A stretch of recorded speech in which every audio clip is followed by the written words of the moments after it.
It's the most secret military base on the planet. You wanted Area 51. There it is. But no one's ever been this close until now. This is the place to be at the right time. What is the government hiding inside? Is it secret weapons or extraterrestrial technology? We're taking it apart to figure out how it works. And what happens when people venture too far? We actually had to jump into the car to protect ourselves. Now, declassified information, inside accounts, revelations from former CIA pilots. I saw a flying saucer. And a groundbreaking look at the base with state-of-the-art equipment. We're getting images of Area 51 in high definition, the likes of which people have never seen before. This is case number 55101, Area 51 revealed. It's huge.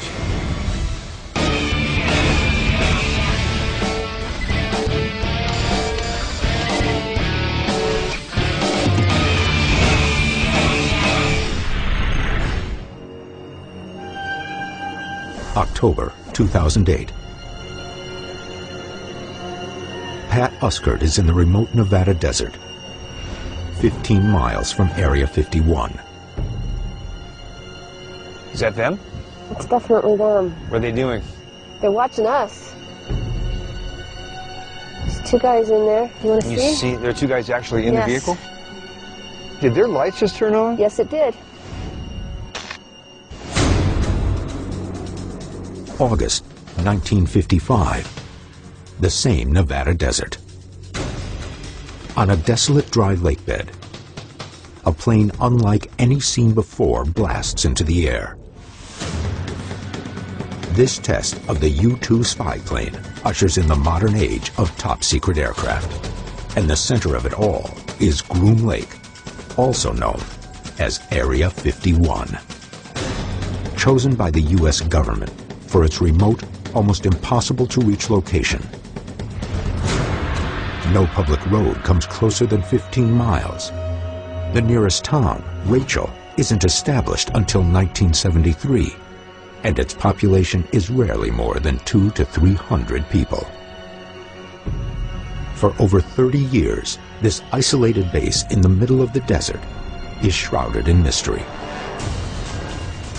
Reports of strange lights hovering over the base become regular, and radar captures impossibly fast objects moving in the vicinity.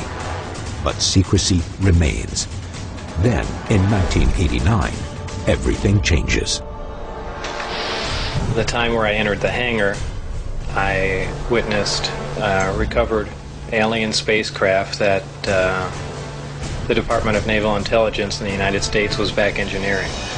Alleged U.S. government physicist Bob Lazar goes public and claims he is reverse engineering alien spacecraft at Area 51. UFO sightings in the airspace above Groom Lake skyrocket.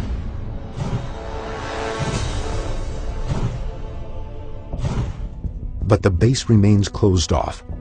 An outer perimeter of at least 15 miles prevents anyone from seeing the installation. People who try to cross the perimeter are chased off, face arrest, and are warned that deadly force for trespassers is authorized. But now, using new high-definition cameras, there may be a way in.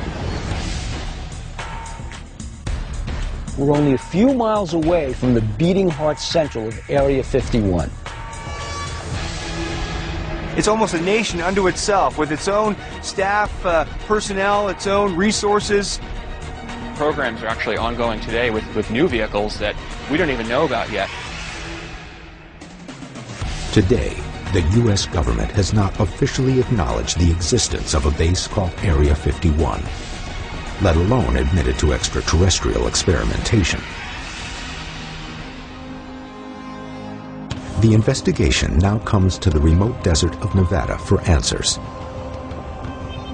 Dr. Ted Ackworth will explore the official military history of the base. There has been a progression of the most advanced, the most clandestine vehicles developed here over the last 40 years. Bill Burns will look into the allegations of reverse engineering. The more we get into this story, the bigger and the deeper it gets. And Pat Uskert will attempt to see the base itself. Here's a chance to have a look into one of the most secret places in the world.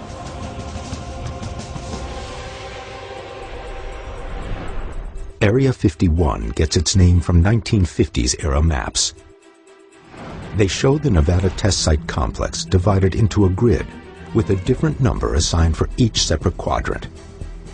The land around Groom Lake just happens to be assigned the number 51. With little to no important details from these historical records, only a select number of people have gotten closer to the truth about what's happening inside. I'm about to meet with Peter Merlin. He's an aeronautical historian and something of an expert on Area 51. Peter Merlin is a member of the Nevada Test Site Historical Foundation. He has interviewed dozens of Area 51 employees and has studied some of the top secret base's declassified documents and formerly illegal satellite images. Now, the base was first opened around 1955, is that right? It was established in 1955 by the Central Intelligence Agency. The U-2 spy plane was highly classified, and they needed a place to test it outside of the public eye. Engineers initially choose Groom Lake, an enormous dry lake bed, because of the possibility for a 20,000-foot natural runway. But when it becomes apparent the U-2 would be vulnerable to Soviet missile attack, the U.S. military begins ramping up other secret projects. Well, the base at Groom Lake just wasn't ready for that. Didn't have the facilities, the infrastructure, or the runway. So they built it up, and that's how it became a full-scale Air Force base that we know today. By the 1960s, the base becomes ground zero for the development and testing of many top-secret military aircraft. The RB-69A, the F-117, and the B-2. What do you think they're working on in Area 51 now? We're going to probably see a lot more testing of unmanned vehicles now because there's been a big push in the Air Force in that direction. But seeing a test in this highly restricted area is almost unheard of. Yet this is precisely what Pat is about to attempt.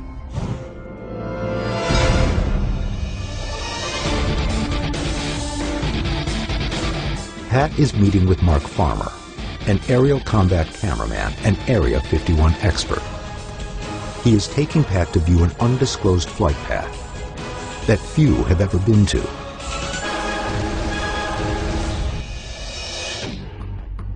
We're about 20 miles to the north of Area 51. This whole place is contaminated with plutonium. They had done a weapons dispersal test where they blew up a nuclear weapon. So are we in a plutonium-enriched area right now? There's plutonium around. Okay, great. According to Farmer, many years have passed since the last weapons test. But this area has become a prime location for something else: observing flight tests. I hear something right now. Sounds like we got something coming in. In the distance, an F-15 moves through the skies over Area 51. Not long after, it's joined by another.